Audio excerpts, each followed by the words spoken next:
سنائی جاتی ہیں. کہا گیا کہ پہلی صفت ان کی یہ ہے جو نیک کردار لوگ ہوتے ہیں, اللہ کے آگے جھکنے والے ہوتے ہیں, اس کی اطاعت کرنے والے ہوتے ہیں, تو اللہ تعالیٰ فرماتا ہے کہ ان کو سنائی جاتی ہے میری آیات تو ان کا ایمان بڑھ جاتا ہے. نصیحت کی جاتی ہے تو یہ لوگ سجدے میں گر جانے والے لوگ ہوتے ہیں, اللہ کی حمد کرتے رہتے ہیں, تکبر بالکل نہیں کرتے, اس کی پیشگی کے حساب سے ڈرتے رہتے ہیں کہ کہیں مطلب جو ہے میری پکڑ نہ ہو جائے, اور ان کی پیٹھیں ہمیشہ بستروں سے الگ رہتی ہیں, اور خوف و طمع کے ساتھ اللہ کو ہمیشہ پکارتے رہتے ہیں, اور جو رزق دیا گیا ہے اس میں سے ہمیشہ خرچ کرتے ہیں. یہ صفات عالیہ بتاتے ہوئے سورہ کا اختتام اس طرح کیا گیا کہ ایسے لوگوں کے لیے کہا گیا کہ ایسی نعمتیں بھری جنتیں ہیں جس کا تصور بھی انسان نہیں کر سکتا, ویسی بیش بہا جنتیں, ویسی بیش بہا عمارتیں, اور ویسی بیش بہا مطلب جو ہے گھر انہیں میسر آئیں گے جہاں وہ ہمیشہ رہیں گے اور اللہ کی رضا حاصل ہوگی. اس کے بعد یہ سورہ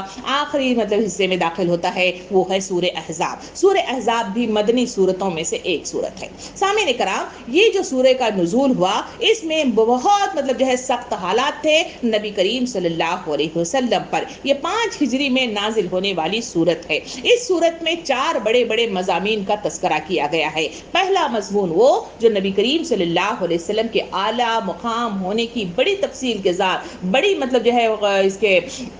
دلائل کے ساتھ اس کی وضاحت کی گئی ہے. نمبر 2, نبی کریم صلی اللہ علیہ وسلم کے ازدواج کی مطلب جو ہے مقام کو واضح کر دیا گیا ہے. نمبر 3, مطلب جو ہے شرعی احکامات اس میں بڑی کثرت کے ساتھ آئے ہیں. اور چوتھی